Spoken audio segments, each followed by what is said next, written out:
உங்களுக்கு டிஸ்டர்பன்ஸ் கொடுக்கிற விதமாக யாரும் என்ன செய்ய வேண்டாம், அக்கம் பக்கத்தில் பேச வேண்டாம், யாரும் என்ன பண்ண வேண்டாம், அவங்க பேசி முடிக்கிற வரையும் அன்மியூட் செய்ய வேண்டாம். சரிங்களா? ஓகே, சுஜிதா சிஸ்டர் நீங்கள் ஸ்டார்ட் பண்ணலாம்.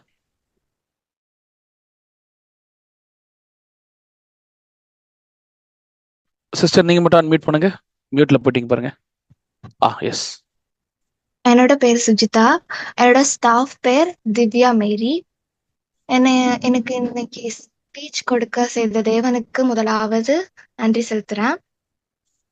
எருசலேம் மற்றும் பாபிலோனுக்கு இடையான யுத்தம் பற்றிய நானர்த்தத்தை பத்தி எனக்கு புரிஞ்சத சொல்ல வந்திருக்கேன். ஆதார வசனம் மத்தேயு 24:7. ஃபர்ஸ்ட் எருசலேம்னா தேவனுடைய நகரம், பாபிலோன்னா சாத்தானுடைய நகரம்.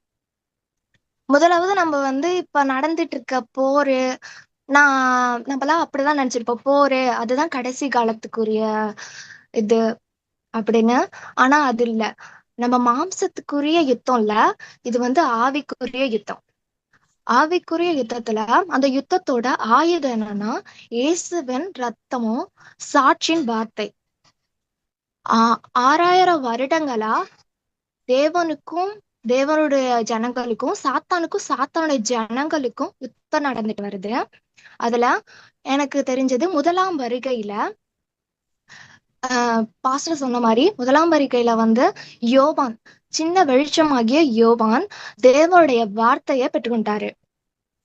அப்ப பரிசுத்த ஸ்தலத்துல அவர் இருந்தாரு. அப்ப சாத்தானுடைய போதகர்களான பரிசேயர் சதிசேயர் அவர்கள் பொய்யான உபதேசங்கள் அப்புறம் மனித கற்பனைகளை போதிச்சாங்க. அதை கேட்டு யோவான் தேவனை மறந்து போனாரு, துரோகம் செஞ்சு தோற்கடிக்கப்பட்டாரு. அதனால பரிசேயர் வேதபாரிகளா ஜெயிக்கப்பட்டாங்க. அப்ப திறக்கப்பட்ட வார்த்தையை பற்ற இயேசு கிறிஸ்து அந்த சாட்சியின் வார்த்தைய வெளிப்படுத்துறாரு. அப்ப யோவானுடைய சபையில இருந்த மக்கள் சிலர் இயேசு கிறிஸ்துவின் வார்த்தைகளை கேட்டு விசுவாசித்து அவரிடம் ஓடி போனார்கள். அதே மாதிரிதான் இரண்டாம் வருகையிலையும் தேவனுடைய வார்த்தையை தெரிந்து கொண்ட 7 பொன் குத்து வழக்குகள், அவர்கள் தேவனுடைய வார்த்தை பெற்றுக்கொண்டாங்க. தேவனுடைய வார்த்தை பெற்றுக்கொண்டார்கள். சாத்தான் தெரிஞ்சு 7 தலை 10 கொம்புள்ள மிருக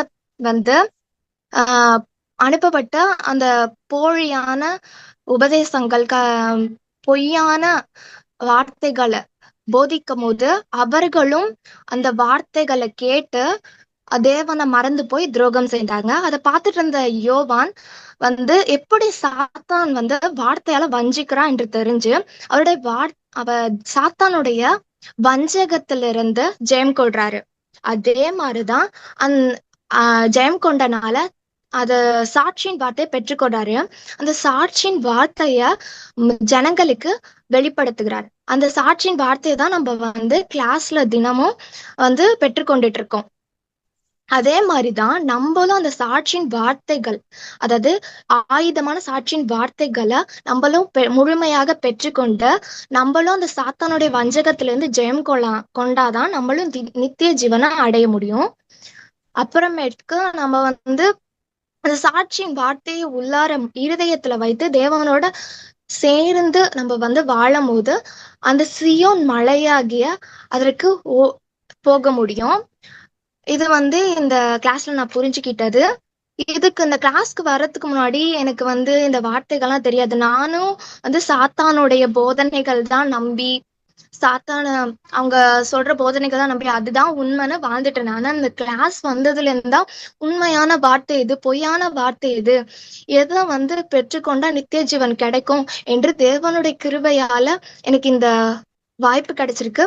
இந்த கிளாஸ் தான் நான் முழுமையா எந்த ஒரு கிளாஸ் எந்த ஒரு சூழ்நிலையும் தவிர்க்காம முழுமையா நானும் இந்த சாட்சியோட வார்த்தைய பெற்றுக்கொள்வேன். நீங்களும் பெற்றுக்கொள்ளணும்.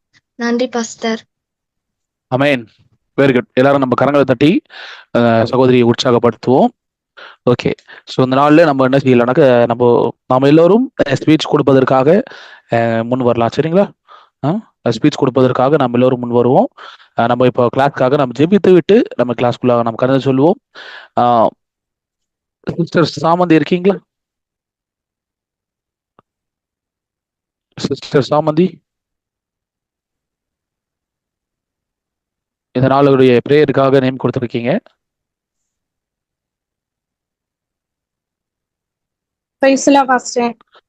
ஜெபிப்போமா? ஸ்தோத்திராண்டவரே இயேசப்பா, இந்த அருமையான வேலைக்காக நன்றி செலுத்துகிறோமாப்பா. இயேசுவின் தகப்பனே சோத்திரமாப்பா. இந்த தகப்பன பரிசுத்த ஆவியானவரே அன்போடு அழைக்கிறோம். எங்க மத்தியில நீங்க கடந்து வந்ததுக்காக நன்றி செலுத்துகிறோமாப்பா. இயேசப்பா, ஒவ்வொரு ஸ்டூடெண்ட்டையும் ஒப்பு கொடுத்து ஜெபிக்கிறோம் அப்பா. வர தடைப்பட்டு இருக்கிற இயேசப்பா ஒவ்வொருத்தரையும் இயேசப்பா தகப்பனே நேரத்தோடு இயேசப்பா கிளாஸ்ல கலந்துக்க உதவி செய்யுங்க இயேசப்பா. ஒவ்வொருத்தரும் இயேசப்பா ஆத்மா பாரத்தோடு வாஞ்சியோடு ஏசப்பா தகப்பனுடைய வார்த்தையை கத்துக்கொள்ள ஏசப்பா உள்ளத்துல நீங்க ஏசப்பா அப்பா நீங்க ஏசப்பா பேசுங்க ஏசப்பா. இந்த தகப்பனை இடைப்படுங்க ஏசப்பா. எங்களுக்கு பாடத்தை சொல்லி கொடுக்குற இன்ஸ்டன்ட் ஐயோ கொடுத்து செபிக்கிறோம் ஏசப்பா. இந்த தகப்பனை அப்பா அவரையும் பலப்படுத்துங்க இயேசுவின் தகப்பனை ஏசப்பா. நாங்க ஏசப்பா நாங்க இவ்வளவு நாளா ஏசப்பா கட்டப்பட்ட நிலைமையில இருந்திருக்கிறோம் அப்பா. நாங்க கும்பலா போய் ஆலயத்துல உட்காந்துட்டு வந்திருக்கோம் ஏசப்பா. அப்ப இந்த கிளாஸ் மூலியமா நாங்க அப்பா நிறைய விஷயங்களை நாங்க கற்றுக்கொண்டு ஏசப்பா பழைய ஏற்பாட்டிலையும் புதிய ஏற்பாட்டிலையும் அப்பா மறைபொருளை வெளிப்படுத்திக்கிறேன் தேவனே ஏசப்பா. நீங்க ஏசப்பா எங்களோடு பேசிக்கொண்டு வருகிற கிருபைக்காக நன்றி அப்பா. ஒவ்வொரு மாணவர்களோடும் நீங்க பேசுங்க அப்பா. நீங்க அப்பா முடிவு பண்ணிட்டு அவங்களை ஏசப்பா இந்த கிளாஸ் ஆரம்பம் ஏசப்பா இந்த ஏசப்பா ஆரம்பம் முதல் முடிவு வரை ஏசப்பா ஒவ்வொருத்தரோடும் ஏசப்பா உடைய கரம் இருப்பதாக ஒருவரும் ஏசப்பா இதுல இருந்து வெளியில போகக்கூடாது ஏசப்பா. இந்த அப்பா இதுல நடத்துகிற ஒவ்வொருத்தரும் ஏசப்பா ஸ்டாஃப்ங்களை ஒப்பு கொடுத்து ஜெபிக்கிற ஒவ்வொருத்தரும் ஏசப்பா பொறுப்பா ஏசப்பா செயல்படுகிற கிருபிக்காக நன்றி. எங்களுக்கு கொடுத்திருக்கிற ஸ்டாஃப் ஏசப்பா பொழுது மாரி சிஸ்டம் ஒப்பு கொடுத்து ஜெபிக்கிறேன். அன்னைக்கு நேரத்துல சோர்ந்து போயிருந்த நேரத்துல கூட ஏசப்பா சிஸ்டர் போன் பண்ணி ஏசப்பா கிளாஸ்ல கலந்து கொள்ளுங்க அப்படின்னு சொல்றாங்க. அதே மாதிரி ஏசப்பா உற்சாகப்படுத்துறாங்க. இலவசமா நீங்க கொடுத்து இலவசமா பெற்றுக்கொள்ளுங்க வாசனை பெறுகிற ஏசப்பா.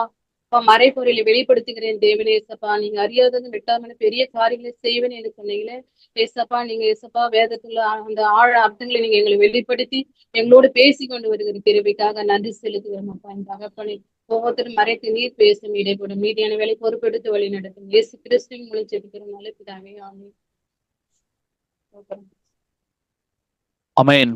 இந்த நாளுடைய வார்த்தையை நமக்கு தரும்படியாக நம்ம இன்ஸ்ட்ரக்டர் நம்ம மத்தியில இருக்கிறாங்க. எல்லாம் கேமரா ஆன் பண்ணலாமா? எல்லாம் கேமரா ஆன் பண்ண உட்காருங்களா? நம்ம மத்தியில யார் இருக்கிறாங்க? தேவன் நம்ம மத்தியிலே தேவன் இருக்கிறார். ஆமென். நம்ம மத்தியிலே தேவன் இருக்கிறார். தேவன் வார்த்தையா இருக்கிறார் என்று வேதம் சொல்லி இருக்கிறது. ஆமென். ஸோ எனவே தேவன் வார்த்தையா இருக்கிறார். நாம் வார்த்தைக்கு கனப்படுத்தும்படியாக நம்ம செய்வோம். எல்லாம் கேமரா ஆன் பண்ண உட்காருங்க. சுத்தி இருக்க யார்கிட்ட என்ன பண்ணக்கூடாது, இந்த நேரம் இந்த வேலையில பேசக்கூடாது. சரியா? ஸோ உங்களுக்கு 3 அனௌன்ஸ்மெண்ட். சரியா? 3 அனௌன்ஸ்மெண்ட் உங்களுக்கு இருக்கு. அனௌன்ஸ்மெண்ட் நன்றாக நீங்க கவனிங்க. புதிய வகுப்புகள். சரியா? புதிய வகுப்புகள் நம்ம துவங்குறோம். சென்னை மற்றும் திருநெல்வேலி. சரியா? சென்னை மற்றும் திருநெல்வேலி பகுதியில ஆஃப்லைன் கிளாஸ். அதாவது நம்ம என்ன செய்யறோம், இப்போ நம்ம கலந்து கொள்றது ஆன்லைன் கிளாஸ் இல்லையா? ஒரு லிங்க் வருது, நம்ம என்ன பண்றோம், அதை டச் பண்ணி நம்ம வந்து ஜூம் மூலமாக மொபைல் போன் மூலமாக நம்ம கிளாஸ் படிக்கிறோம். ஆனா ஆஃப்லைன் கிளாஸ் என்பது என்ன செய்யணும், நாம் நேரடியாக ஒரு இடத்திற்கு போயிட்டு நம்ம நேரடியாக என்ன செய்ய போறோம்னாக்கா நம்ம சொல்லி கொடுக்க போறோம். அது எங்கெங்க நடக்குதுனாக்கா சென்னை மற்றுமாக திருநெல்வேலி. சென்னை மற்றும் திருநெல்வேலி. யாராவது உங்களுக்கு தெரிந்தவர்கள், சரியா, உங்களுக்கு தெரிந்தவர்கள் சென்னையிலோ திருநெல்வேலியிலோ கலந்து கொள்ளணும்னு விருப்பப்படுறவங்களுக்கு என்ன பண்ணுங்க, தயவாக அவங்கள்ட்ட பேசிட்டு அவங்க கான்டாக்டும் பேரும் கொடுங்க. அது மாத்திரம் இல்லாமல் ஆன்லைன் கிளாஸும் நம்ம ஸ்டார்ட் பண்றோம். இப்போ நம்ம படிக்கிறோம் இல்லையா? இப்போ நம்ம படிக்கிறது போல ஆன்லைன் கிளாஸ் என்ன செய்யறோம்னாக்கா நம்ம ஸ்டார்ட் பண்ண இருக்கிறோம். நம்ம ஆன்லைன் கிளாஸ்ல யாரெல்லாம் நேரில் வந்து கலந்து கொள்ள முடியாது சென்னையிலோ திருநெல்வேலியிலோ, ஆனா இதே போல ஆன்லைன் கிளாஸ்ல கலந்து கொள்வதற்கு கர்த்தருடைய வார்த்தையை கேட்பதற்கு இருக்கிறாங்க, எனக்கு தெரிஞ்சவங்க இருக்காங்க, என் ஃபேமிலி மெம்பர்ல இருக்கிறாங்கன்னு சொன்னா என்ன செய்யலாம், அவங்களையும் நீங்க கலந்து கொள்ள வைக்கலாம். சரியா? ஸோ அப்படி இருக்கிறாங்க அப்படின்னா என்ன செய்யுங்க, உங்களுக்கு திருநெல்வேலி சென்னை அட்ரஸ் கொடுக்குறோம். அதே போல ஆன்லைன் கிளாஸ்க்கான வழியை உங்களுக்காக நம்ம தெரிவிக்கிறோம். சரிங்களா? ஸோ நம்மளுடைய சென்ட்ரல் கிளாஸ்க்கான ஞாயிறு ஆராதனை, நம்மளுடைய சென்ட்ரல் கிளாஸ்க்கான ஞாயிறு ஆராதனை என்ன செய்யுதுனாக்கா, அது வருகின்ற ஞாயிற்றுக்கிழமை காலை 9 மணிக்கு 9:30 மணிக்கு என்ன செய்யணும்னாக்கா உங்களுக்கு இருக்கிறது காலை ஆராதனை. விருப்பம் உள்ளவர்கள், சரிங்களா, விருப்பம் உள்ளவர்கள் என்ன பண்ணாங்கன்னா நீங்க கலந்து கொள்ளுங்க. உங்களுக்கான லிங்க், உங்களுக்கான இன்ஃபர்மேஷன் என்ன பண்ணுவாங்க, நம்ம ஸ்டாஃப் மூலமாக உங்களுக்கு நாங்கள் கொடுக்குறோம். ஏற்கனவே டாக்குமெண்ட்ஸ், நம்ம டாக்குமெண்ட்ஸ் உங்களுக்கு சென்ட் பண்ண சொல்லியிருந்தோம் ரிஜிஸ்ட்ரேஷன் செய்யும்படியாக. இல்ல எத்தனை மாசமா கேட்டுட்டு இருக்கோம் டாக்குமெண்ட்ஸ் உங்ககிட்ட? ஒரு 3 மாதங்களாக உங்களுக்கு தெரியுது, 3 மாதங்களாக டாக்குமெண்ட் உங்ககிட்ட கேட்டுட்டு இருக்கோம். ஒரு ஒரு கல்லூரியில, ஒரு இன்ஸ்டிடியூஷன்ல நீங்க சேர்ந்து படிக்கணும்னு சொன்னா தேவை நமக்கு ஒரு சர்டிபிகேட். நம்ம சர்டிபிகேட் நம்ம கொடுப்போம் இல்லையா? அதனால உங்களுக்கு நாங்க கேட்ட டாக்குமெண்ட் என்ன செய்யணும், நாங்க கேட்டிருக்கும் போது நீங்க கொடுத்துருக்கணும். ஆனா நிறைய பேர் நான் இந்த இடத்துல படிக்கிற நிறைய பேர் அந்த ஒரு டாக்குமெண்ட் யாருமே கொடுக்கல. ஸோ நீங்க டாக்குமெண்ட் இருந்தால் தான் என்ன செய்வீங்க, டாக்குமெண்ட் இருந்தால் தான் உங்களை வந்து இந்த கிளாஸ்ல நீங்க ஒரு மாணவராக உங்களை வந்து என்ன செய்ய முடியும், பதிவு செய்ய முடியும். எங்களால் பதிவு செய்ய முடியும். அடுத்த லெவல், சரியா, அடுத்த லெவல் என்ன செய்ய முடியாது, நீங்க போக முடியாது. டாக்குமெண்ட் கொடுக்கலன்னா என்ன செய்ய முடியாது. இந்த இன்ட்ரோ கிளாஸ் முடிஞ்சு இதுக்கு மேல்நிலை நம்ம என்ன செய்ய முடியாது, உங்களால போக முடியாது. சரியா? உங்களை வந்து அடுத்த நிலைக்கு நம்ம போக கூடாது, நான் விடமாட்டேன்னு சொல்றதுக்காக இந்த காரியத்தை நான் சொல்லலை. சீக்கிரமா என்ன பண்ணுங்க, கொடுக்காதவங்க உங்க ஸ்டாஃப் கேட்கும் பொழுது என்ன பண்ணுங்க, அவங்களுக்கு என்னென்ன டீட்டெயில்ஸ் கேட்குறாங்களோ அதை கொடுங்க. நம்ம எல்லாரும் என்ன செய்யணும், அடுத்த நிலைக்கு நம்ம என்ன செய்யணும், நம்ம கடந்து செல்வோம் ஒன்றாக. ஆமென். ஓகே, எல்லாருக்கும் அனௌன்ஸ்மெண்ட் புரிந்ததா? ஓகே, இந்த வேலையில கூட நம்ம மத்தியிலே கர்த்தருடைய வார்த்தையை போதிக்கும்படியாக இன்ஸ்ட்ரக்டர் இருக்கிறார். அவரை நாம் எல்லோரும் கரங்களை தட்டி நாம் வரவேற்போம். Good evening, praise Lord. Good evening. இன்னைக்கு நம்ம ஒரு பாடத்தை நம்ம நினைச்சு படிக்க போறோம். எல்லாரும் ஆயத்தோடு வந்திருப்பேன் நான் நம்புறேன். சரி, நம்ம இன்னைக்கு லெசன் போகிறதுக்கு முன்னாடி ஒரு சில காரியங்கள் நான் உங்களுக்கு நான் சொல்லலான்னு இருக்கிறேன். நம்ம சரிப்படுத்திக்க வேண்டிய காரியங்களை சொன்னா நீங்க ஏத்துக்கிறீங்கல்ல, அப்படிதானே? இதெல்லாம் நம்ம சரிப்படுத்திக்கணுமோ, நம்ம சரிப்படுத்திக்கணும், அப்படிதானே? எல்லாரும் நல்லா ப்ரேயர் பண்றீங்க. ஆனா வேதத்தின்படி நம்ம ஜெபம் பண்ணும்போது எப்படி ஜெபம் பண்ணணும்? தேவனிடத்துல இயேசு கிறிஸ்து நாமத்துல, அப்படிதானே வேதம் சொல்லுது, அப்படிதானே? எப்படி ஜெபம் பண்ணணும்? நம்ம யாரு நோக்கி ஜெபத்தை ஏறெடுக்கணும்? தேவனை நோக்கி நம்ம ஜெபத்தை ஏறெடுக்கணும். யாருடைய நாமத்தினால ஜெபம் பண்ணணும்? நாமத்துல, அப்படித்தானே? இயேசு கிறிஸ்து நாமத்துல நம்ம பிதாவின் இடத்துல நம்ம நினைச்சு வேண்டுதல் செய்யணும், அப்படிதான் வேதம் சொல்லுது, அப்படித்தானே? ஒரு அன்பின் காரணமாக நம்ம என்ன செய்யணும், நம்ம இயேசு கிறிஸ்துவின் இடத்துல சில காரியங்கள் நம்ம சொன்னாலும் நம்ம ஜெபம்னு வரும்போது வசனம் சொல்றது, நமக்கும் மனுஷனுக்கும் பிதாவுக்கும் மத்தியஸ்தர் யாராம்? யாருன்னு சொல்லுது? இயேசு கிறிஸ்து மத்தியஸ்தரா இருக்காரு. அதனால நம்ம அவருடைய நாமத்துல நம்ம ஜெபம் பண்ணும் போது ஜெபத்துக்கான பதிலை பெற்றுக்கொள்வோம் தான் வசனம் சொல்லுது. சரிதானே? நான் ஜெபம் என்ன செய்ய, யார்கிட்ட ஜெபம் பண்ணணும்? யாரை நோக்கி ஜெபம் பண்ணணும்? தேவனை நோக்கி, தானே? தேவன் இடத்துல ஜெபம் பண்ணணும். இயேசு கிறிஸ்து நாமத்துல நம்ம ஜெபம் பண்ணணும். சரியா? நம்ம இயேசு கிறிஸ்து இடத்துல ஜெபம் பண்றோம். ஆனா முடிக்கும்போது எப்படி முடிக்கிறோம்? இயேசு கிறிஸ்து நாமத்துல முடிக்கிறோம். அப்ப அதுவே வந்து ஒரு என்னது டெக்னிக்கலா இயேசு கிறிஸ்து இடத்துல இயேசு கிறிஸ்து நாமத்துல ஜெபம் பண்ணணும்னு அவசியம் இருக்கா? இல்ல. நான் சொல்ல உங்களுக்கு புரியுதா? ஃபுல்லா நம்ம இயேசு கிறிஸ்து தான் ஜெபம் பண்றோம். அப்ப இயேசு கிறிஸ்து நாமத்துல ஜெபிக்கிறோம் அப்படின்னு முடிக்கிறோம். அப்ப நம்ம ஒரு குழப்பத்துல இருக்கோம்னு அர்த்தம். சரியா? அதை நம்ம சரி பண்ணிக்கிறோம். இன்னைக்கான பாடத்துக்கு நம்ம போக போறோம். இன்னைக்கான பாடத்தோட தலைப்பு என்ன? வானம் மற்றும் பூமி, சூரியன் மற்றும் நட்சத்திரம் பற்றிய ஞானார்த்தம். சரியா? நம்ம போன கிளாஸ்ல படிச்ச காரியத்தை சிஸ்டர் நல்லாவே என்ன செஞ்சாங்க, ரிவ்யூ பண்ணாங்க, அப்படிதானே?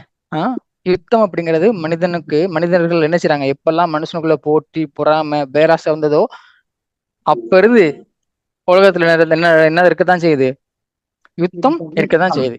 என்ன வித்தியாசம்? இப்ப நவீன கருவிகளை பயன்படுத்தி சண்டை போடுறாங்க. முன்னாடி என்ன செஞ்சாங்க?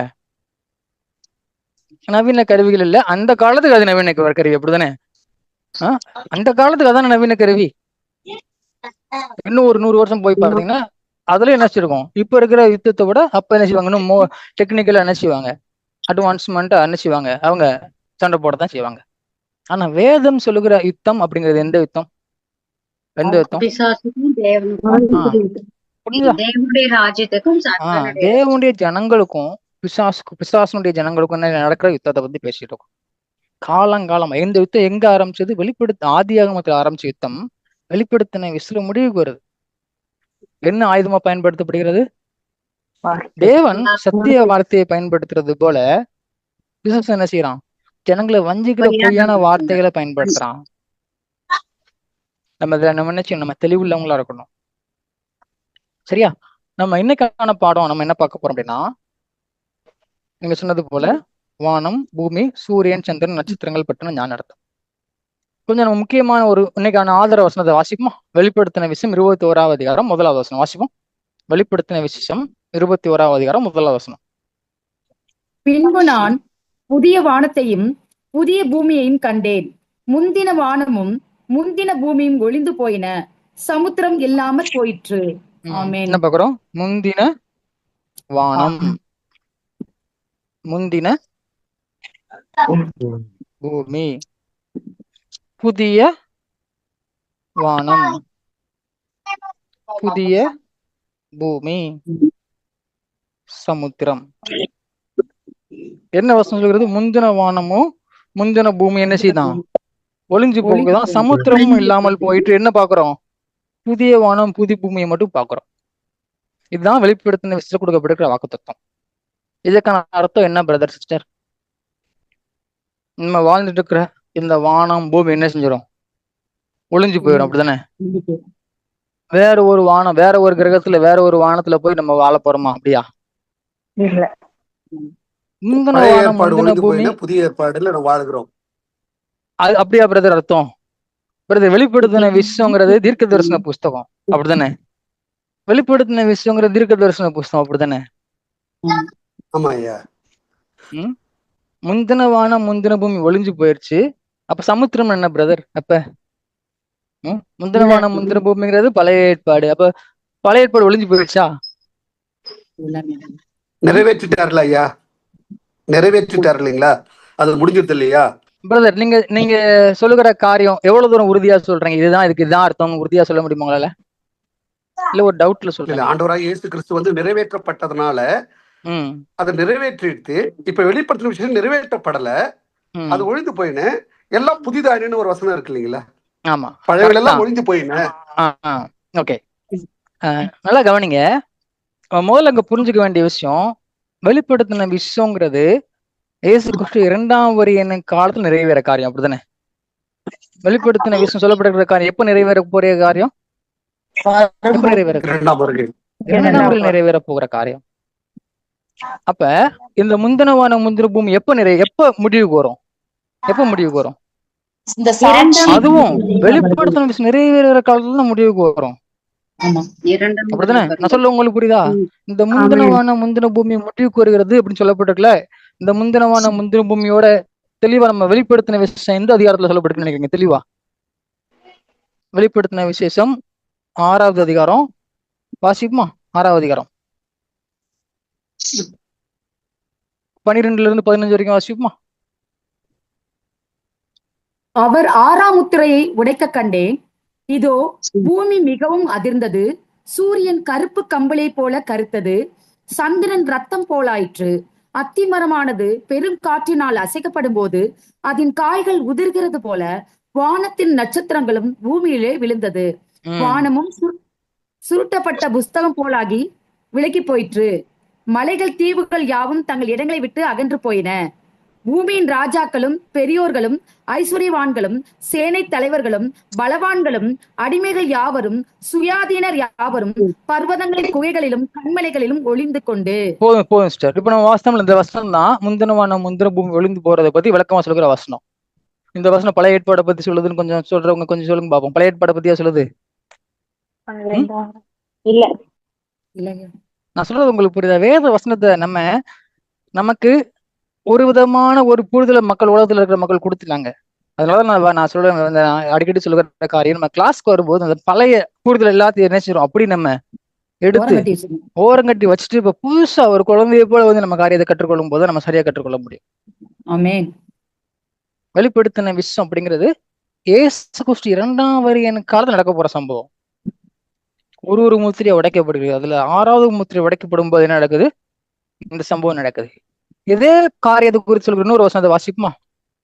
இன்னொரு வசனத்தை வாசிப்போம். 2 பேதுரு 3வது அதிகாரம் 10 to 13 வரைக்கும். 2 பேதுரு 3வது அதிகாரம் 10 to 13 வரைக்கும்.